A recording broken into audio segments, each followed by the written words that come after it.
So last time we introduced this idea of broken windows policing and left a little bit open about what do we do to commit crime. And so broken windows, right, takes a very much an approach that we should focus on small things in order to show that bigger things aren't tolerated and prevent them from happening in the future.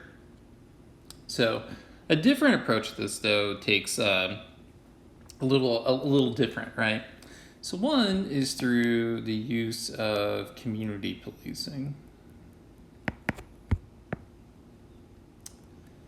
And the core idea, if we put this down, is that we want to improve relationships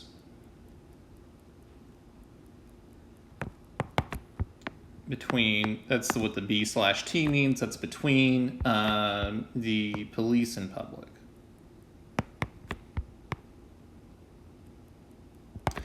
So what do we do with this then, right? So, okay, fine. We want to have a good relationship with the community, right? I think a lot of people feel like, yeah, this is good, but what does this actually achieve?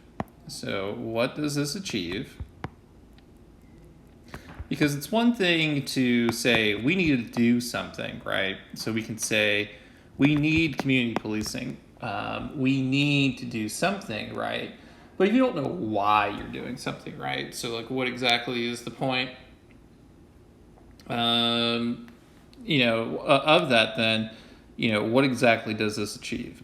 So if we think about what is achieved, one aspect, right, is because police are judged on this, then probably, it is more about crime reduction, right? Secondly, would be, you have a positive sentiment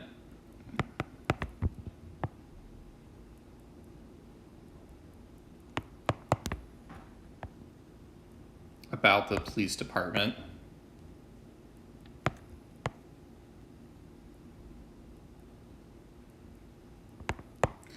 And, perhaps differently, so you have this positive sentiment about the police department. If you are reducing crime in such a way, that's really kind of like what we're going to go then, right? And maybe, quite possibly, have lower fear of crime.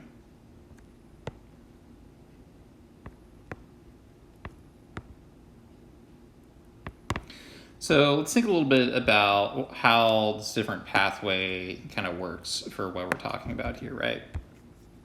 So if we have community policing, which I will call CP, right? This one path is asking more about, so if we want to, if this end result is reducing crime, and we reduce crime, what is this dependent on? So in order to lead into that, so if we were reducing crimes, right, the hope then is that the community talks with police officers. Why? So if the community is aware of an ongoing problem, so let's say that they know that there's drug dealing going on, they can identify it, they can maybe tell officers information about a suspect, they can maybe say look out for these areas, or in the first place, right, maybe they are more willing to call police, right? So the community is talking to police, and we hope that they're calling about crime, and they provide info about what's going on, right? So with more information, police resources can be deployed in order to prevent crime, right? So if we have better knowledge of a situation, we have more complete information about what's going on, that part is good, right? So if with more information, we can create a more tailored response. We show that we're accountable. Maybe people are more willing to report crime, and so some previously undiscovered problems are now actionable, right? So that's one aspect that we're looking at. Another pathway, what color is that? Yeah, is that if we think about, if we want to have better relationships with the community, we'll pick a different color. So we have better relationships. One aspect then is that we want to have more contact with the community,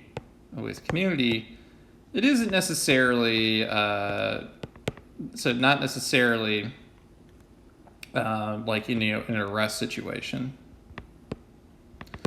So let's say, for example, that if we have this contact with the arrest with in those situations, but if you have a positive contact, so maybe that is, there's a cop having coffee and you go talk to the cop, or there's a community meeting, right? Or you just have something that is a pro-social contact, perhaps the police seem more approachable. You get to know someone, you have a better idea of where they are, where they're coming from, how they talk about, view problems, what resources are available, right? So if you're able to be present, you have a positive contact, you have a better relationship with the community, and you can maybe be more empathetic. You understand problems, and you're not just sitting in your, beacon of law, police department fighting crime without, not being in touch with your community, right? So that part, could be something that is good. Another aspect that community policing tries to do is to reduce, so down arrow, fear of crime. And so this too is also related to all of these things, right? Because if we have better communication, we have more reporting of crime. We show that police at least minimally listen to someone, but the police, do some sort of action. Maybe they they clean up some stuff, they show around, and people are able to, have better trust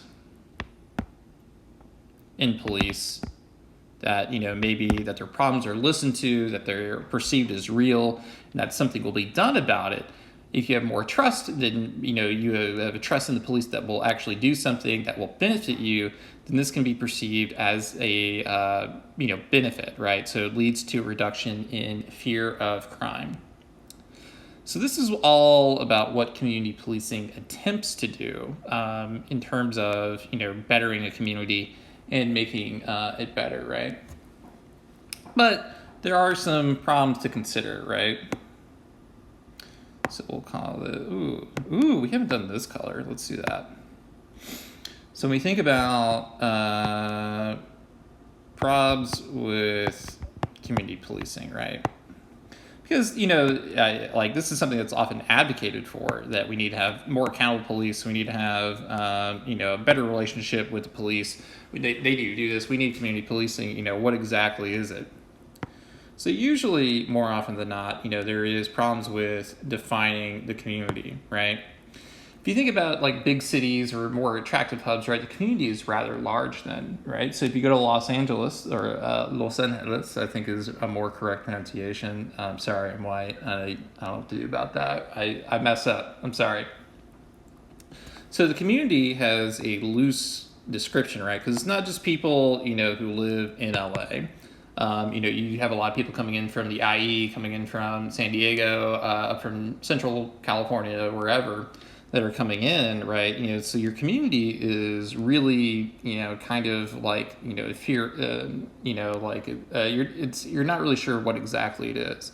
Are you talking about just people in the city? Are you talking about people who live in certain neighborhoods? Are you talking about certain ethnic groups of people? Are you talking about certain, actions in neighborhoods and stuff like that? Are you including people who may have criminal backgrounds? Do their opinions matter? All these things play a role with community policing, because, it's something that, like, if you don't know what your community is and you're not defining it well, you can't really be accountable or be more helpful to the community if it's not defined correctly. So if you're only appealing to a certain segment of the community, you're probably going to do really great with them, but you're not going to do well with other parts, right?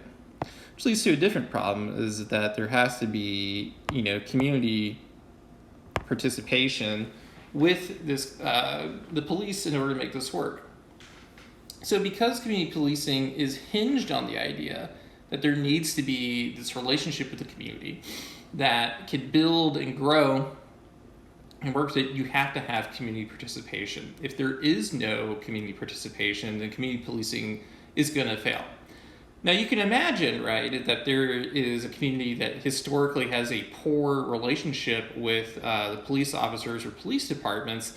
They're probably not likely to engage, right? So there is a long road in building trust and accountability as well with a certain community.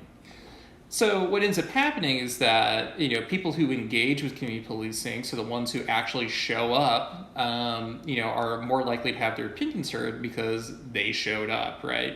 Fun little thing that you should keep in mind. You can earmark this or whatever you want to do. The world gets run by people who show the fuck up. I didn't mean to swear, but I did. Crap. Sorry. So what does that mean then? Is that if you show up, you're willing to make things heard, you get to have your say because you're there to begin with. So in any kind of community meeting where there's supposed to be an interaction between the police and another officer, police in the community, you're going to listen to people who showed up because they're the ones apparently who care the most, right? They cared enough to show up. If you didn't do it, then why do we care, right? The other part to consider is that there are longstanding culture issues within the department.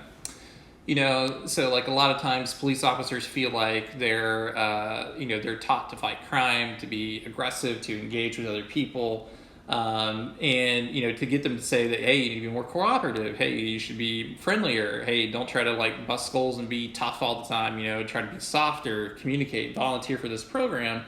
And that's really kind of an issue, right? It's like, well, do we really want to do this? I don't really want to change it. I was raised this way. I was in the department. I want to change all of this. Point being is that you face like cultural barriers within the department that make it challenging in order to succeed. So the other part then is that because you're facing these culture problems is that there is a training issue.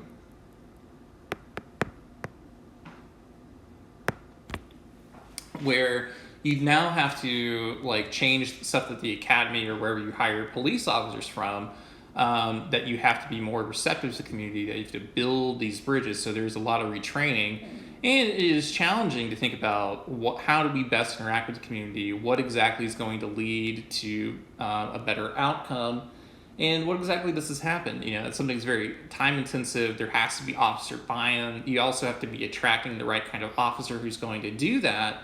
And that may or may not always be the case, right? And at the same time, there are issues with reaching out to community.